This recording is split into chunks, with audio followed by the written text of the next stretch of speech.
Thank you all for joining us today. We have a lot to celebrate in February. We have Black History Month, Valentine's Day, Heart Health Month, and not to mention the Aloha Adventure. As we've seen an increase in heart-related issues with the surge of COVID, finding easy ways to support a heart-healthy lifestyle is important to us and our followers at Walk with a Doc. We've rounded up an incredible panel of physicians to dive into some amazing strategies to support a more heart-healthy lifestyle. We'd like to say thank you to our event partner, Fresh Avocados, Love One Today, as we work together to inspire and support those in their journey to better heart health.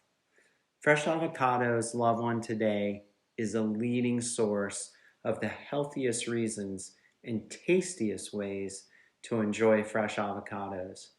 As you can see at loveonetoday.com/WWAD, it is a science-based resource that provides turnkey solutions like handouts and recipes to make it easy for health professionals as well as consumers to stay on top of the latest research about avocado goodness. So with that, on with the show. Let's meet our superstar lineup. Hi, I'm Dr. Theresa, and I'm actually from Oahu, Hawaii. I'm a pediatrician in private practice, and I'm one of the Walk with a Doc leaders here on Oahu for the past 6 years, and I'm really enjoying this Aloha adventure and spotlighting the beauty of Hawaii. Thank you. Hi, everybody. I'm Dr. Lisa Fitzpatrick. I'm an infectious diseases doctor, and I lead Walk with the Doc in Washington, D.C. Hi, everyone. My name is Rizwan Bukhari. I'm a vascular surgeon in the Dallas area, and I've been participating with Walk with Doc, I think, for 3 years now. We're going into our 4th year. Wanted to say that I got into this space because my work in healthcare, and especially the cardiovascular arena, has made me think a lot about making lifestyle changes. Hello, everyone. My name is Dr. Siatta Dunbar. I'm actually in Portland, Oregon right now. I'm a family medicine physician and also board certified in lifestyle medicine. I learned about Walk with the Doc, I think maybe 4 years ago when I was in Minnesota. It's been an amazing organization to work with. I feel privileged to have run a chapter there and hoping to sort of get things started here in Oregon. So super excited to be here. So thank you for allowing me to participate. Thanks, everybody. I'm Rachel Habash. I'm the Chief Operating Officer for Walk with a Doc, and I am going to lead us through some questions about heart health. So let's get started. The journey to heart-healthy lifestyle, I think we can agree it's helpful if we start with small, attainable steps, such as incorporating a daily step count. What I would like to ask of all of you is, what are your recommendations that you make to your patients or community members, ways to improve heart health? Well, I agree. It's baby steps, and I've really seen people do well when they focus on these small goals. When you break it down to everyday little changes, like walking one more block or taking the stairs, it's much less overwhelming. Chunk it down seems to be the key to success. Plus, instead of leading into it with something you should stop doing, I think it's more fun and more powerful to think about 1 to 2 new habits to pick up, to start doing, that we can all use to make us heart healthier. Again, as simple as parking a little further away. Another example and a common goal that I like to talk about with my patients is eating more fruits and vegetables and looking for ways to add more good fats into their diet. One food I do like to recommend is the avocado. Avocados are a fruit, plus they have a good fat, so it's a win-win. That helps us meet both the fruit and the good fat recommendations that are associated with the healthy eating patterns, plus they are delicious.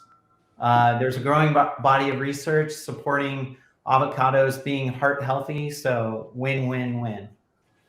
Yeah, I would totally agree with the premise of thinking of it as a positive rather than a negative. I think we just intuitively do better if we add rather than think about what we're taking away. So one of my big things is I sort of try to help people understand this dilution concept. I can't remember where I heard it. I think it was in a lecture on lifestyle medicine.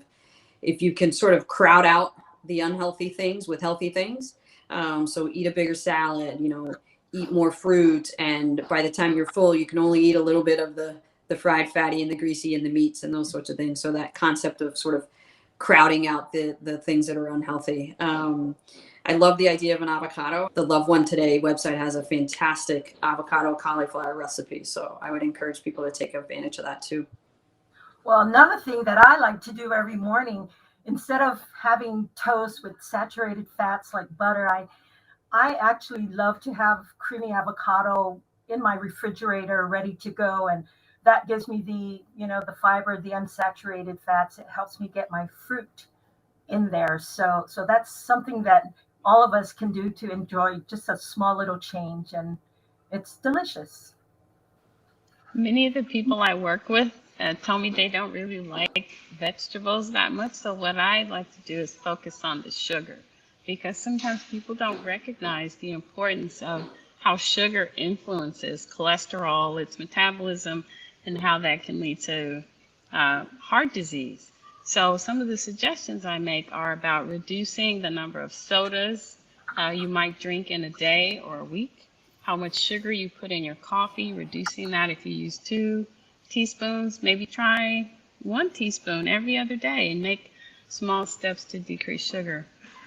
And the last recommendation for people who have a blender at home is to try and substitute sugar with date paste. And that's something you can actually make yourself, because dates have they have fiber, but they also have vitamins and minerals, and it's a fruit. So if you take 1 cup of water and 2 cups of dates, put that in the blender, it makes a nice smooth paste, and you can use that to sweeten things. And that can also help improve your cholesterol if that's your concern. Well, I'm going to mirror the sentiments of what everyone else has said. When I try to help people modify their behavior, I tell them they can't go from A to Z overnight. They have to go through every other letter of the alphabet. And so I talk about small steps, and those small steps make the final goal achievable. In fact, when people make progress, when they go from A to B to C, I think it gets them excited, and they see that they're making progress, and they want to continue.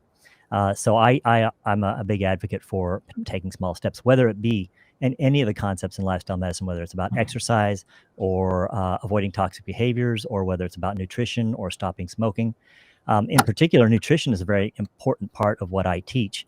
And so I talk about incorporating more fruits and vegetables. And just like was said earlier, when you start to eat some of those, it crowds out some of the unhealthy stuff. And again, once you make that progress, psychologically, it makes a big impact. As far as avocado is concerned, it is one of my favorite foods. I usually try to get about a half of an avocado on a day, and I use it as a spread on toast, or I'll put it on top of my salad, or I'll put slices in my sandwiches. So I think there's a multitude of ways that you can use it. My next question was going to be, what tips do you give, what strategies around nutrition? But you all already talked about nutrition, so thank you. I appreciate that, and I appreciate it too, because I know sticking to nutrition goals or implementing them can be really challenging, and so I appreciate all of the different insights and strategies you guys gave. I do want to turn it over back to Dr. David for a moment, because I know you wanted to talk about building a little more fruit and veggies into the plate. And again, thank you everybody for all the great nutrition tips you've already provided. Yeah, those tips were great, and I will be doing the date paste. I love that idea. So in addition to chunking it down and just, as Dr. Riz said, getting that positive cycle going, let's get back to fruits and veggies after, let's say we've climbed the stairs once for the day, and I don't care how long it takes you to climb the stairs. Doing that is such a huge win. If you can substitute one elevator ride for the stairs, that just sets everything going. But back to fruits and veggies. Sometimes when I look back on the week, mainly when my wife hasn't been here, because she does such a great job of putting color on our plate, that's something that I want to do. And to move to the Aloha Adventure, this free event that I'm hoping so many of you can join. That challenge is to move more, but also with Aloha Adventure, we're going to be talking about filling our plate with a rainbow of fruits and veggies, just like the beautiful state of Hawaii. It's just awesome. So how do we tackle that as a daily goal? And one way that I like to do, like we just had football this weekend, is getting the veggies into the house, making them more available, as Dr. Dunbar was saying. So planning a little ahead, putting them at eye level. I know Dr. Stanchik, who we're all fans of, talks about when you open that refrigerator door, that they are right there. So getting those carrot sticks ready, or the fruits you need to make a smoothie. But I like to have it so very quick, grab the carrot sticks, grab the guacamole, and sit down for some football. Well, another way I like to have the families do what I call try a bite rule. I tell them that, it takes 7 to 10 times before you'll enjoy or like a fruit or veggie. So a lot of my patients, I tell families, work together and, just try it. Try one bite every time, and by the 10th time, you might enjoy it. Great. Thanks, guys. So heart health, there's so much more to heart health. Thank you for tackling the nutrition piece. So let's pivot to physical activity. Yes, walk with a doc. So I would like to talk about what the benefits are of physical activity, and then what are some easy activities that you guys do or that you encourage people to utilize to incorporate into their daily routine. So when we started Walk with a Doc way back in 2005, it was simply for the physical benefits, and I knew it made me feel better. But as we've grown over the last 17 years now, the mental and emotional benefits are, I would say, equally as powerful. And there is no doubt that walking or any regular physical activity is by far the best thing we can do for our health, better than any procedure or medication, although those are of course necessary. We can start at with mental health issues such as anxiety and depression.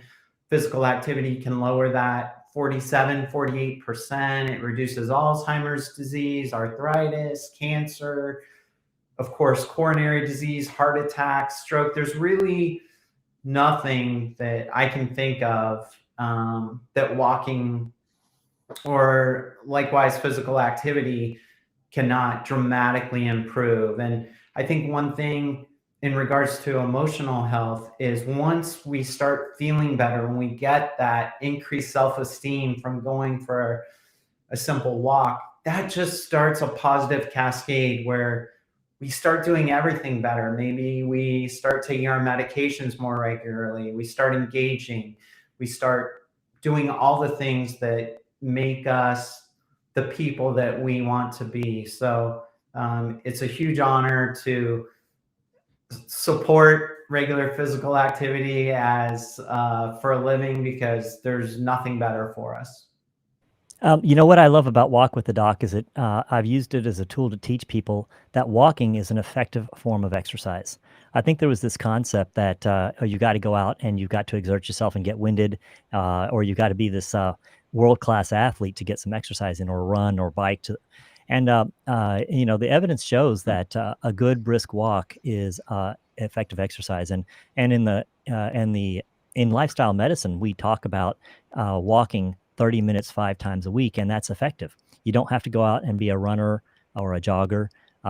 So I talk about walking with my patients, and I tell them to start small. We do something that's achievable, and then, like David said earlier, then we just increase the distance a little bit on a daily basis, and tell them to go just a little further out so that they have to turn around and go back just a little further in. And eventually, if you do this day after day after day over the course of just a few weeks, you're increasing your distance tremendously. I really agree with that. I like to encourage people who are a little concerned they can't walk the distance, to think about dancing, because dancing is fun.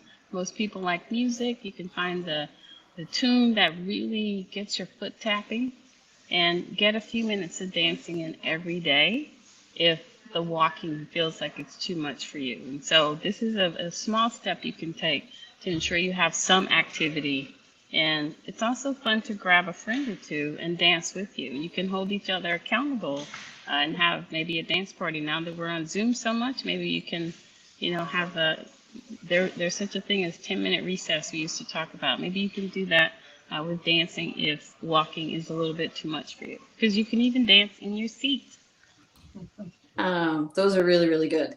I think the other thing I like to encourage people is to remember that you don't have to do all 30 minutes. I think there's been some evidence that even just small chunks are still beneficial, right? So if you take the last 10 minutes of your lunch and go for a walk, or the last 15 minutes, I think that still has some added benefit. We don't have to necessarily bite it off in 30-minute chunks.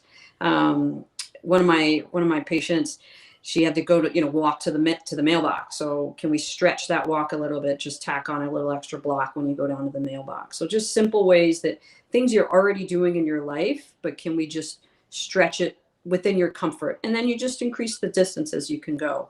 Walking obviously is fantastic. And I think one of the things I really enjoyed when I was doing the group in Minnesota, it was community at the same time, which I think was really, really helpful. And now with COVID, I think Walk with the Doc has done a fantastic job of taking this virtual so that we still can keep that community, and still get the benefits of physical activity. So I think that's phenomenal. All great tips. Maybe the only thing I would add is I encourage patients to get a pedometer, to help keep themselves accountable and to set a reward. I love to gamify as much as I can. So you can find a really good pedometer for $4 or $5. A lot of watches now have them as well. One of the things I tell families is, just chores and gardening and biking.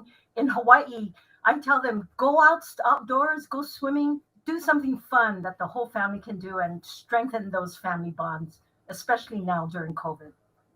That's a perfect segue to my next question, Dr. Wee, because I want to ask all of you what your go-to movement is. For me personally, 4 of my days of activity are plugged in with other people. This morning I worked out with a friend. Tomorrow I'm running with a friend. I mean, every day is scheduled with someone else, because I realized for me, it's checking off multiple boxes. It's that social connection and it's that activity all in one. So I don't have personally a favorite go-to. It's just, I love doing it with others. So curious what our physician leaders are doing for their movement of choice. Besides walking, let me say besides walking. We know you're all walking, but besides walking. So I've got 2 kiddos. I've got 2 girls, a 7 and a 3-year-old. So it's super important to get everybody outside. Everybody needs to get their wiggles out. Everyone has a better day that day. So they love their bike or their scooter or whatever thing that moves. So usually it's something involving that. I'll usually run and they will ride or scooter. Our oldest plays soccer. It's whatever activity they're doing. I sort of tag along and get as much activity in as I can with them. It's really just letting them see that this is a priority and this should just be part of our day, is to get outside and be active with whatever's available to us. So yeah, I agree. You've taken away my favorite, which is walking. So what I tell people is it's whatever gets them moving. And, it can be a sport. It can be dancing. I agree that what we need to do is just get out there and get some movement in and get it in for some minimum standard of time. Mine is bicycling and playing tennis. And with tennis, you can have 1 friend or 3 friends. So I play singles and I play doubles. But singles is a lot more work, so depends on how I feel. So my husband and I, we've got cruiser bikes which have just 1 speed. We love to go riding together. The sunsets in Hawaii are beautiful. And almost every day we have a rainbow. So I try to get out there every day. Totally agree with Dr. Fitzpatrick and Dr. We love to ride with friends on trails and nature. It's next to walking, it's the best. Thank you, everybody. We've talked about nutrition. We've talked about physical activity. I would love to hear from you guys how you personally prioritize health. It's a challenge, I'll be honest. We often are looking after other people and forget to look after ourselves. I'm going through this right now. But what I've decided to do is just be intentional about slowing down and getting enough sleep. And then after that, making sure I drink enough water. Gosh, that's so important. We see a lot of dehydration in the clinic. I kind of have agreement with my wife. If it's snowy and cold, 13 degrees like it is here today, I go to the gym and walk on the treadmill or ride a bike for right after work and before dinner. So just blocking that time. You know, I love to listen to motivational podcasts and, you know, just keeping me persistent. I like to journal every night to, you know, just see how far I've come and look at my successes and what I can learn from my failures. I agree with what was said earlier, is that when we live life, we tend to sometimes ignore ourselves. We get caught up in everything else that's going on. And so it's just important to prioritize our own health as well. It's something that we're trying to teach everybody else, and we have to lead by example. If we don't lead by example, then we lose credibility.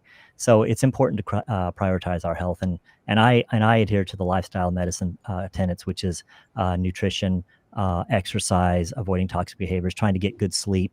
And so I try to pay attention to those. Now, no one's perfect, but just keeping those things in mind and just trying to move in the right direction is very important. Yeah, I'll agree. It's challenging. It can be tough. I think the one thing that I found that helps me is to actually put it on my schedule. So I try to write down when I'm running, how long I'm going to run, and I look at my day and try to get it at least a week out to know, okay, I'm going to fit in a 20-minute or a 30-minute here or there. So scheduling really has helped me make sure I carve out that time. So that's my one little way to keep my sanity. Thank you.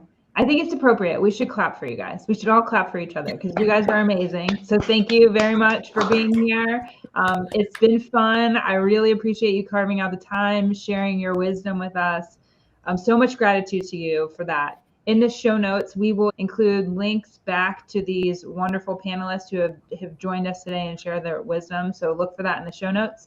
With that, I'm going to hand it over to Dr. David Sabgir to send us off with some encouraging words. Yeah, so my heart is full. These doctors that volunteered to take time out of their day, whether they're at home or even on vacation, means the world to me. I know it does to Rachel and Brian too. These are words we can live by. I think a lot of us want to live to 100, but also more importantly, want to do it with a high quality of life. I think if we take these simple tips that our experts here provided, we are well on our way. So thank you all for carving the time to join us today. It means a lot to us.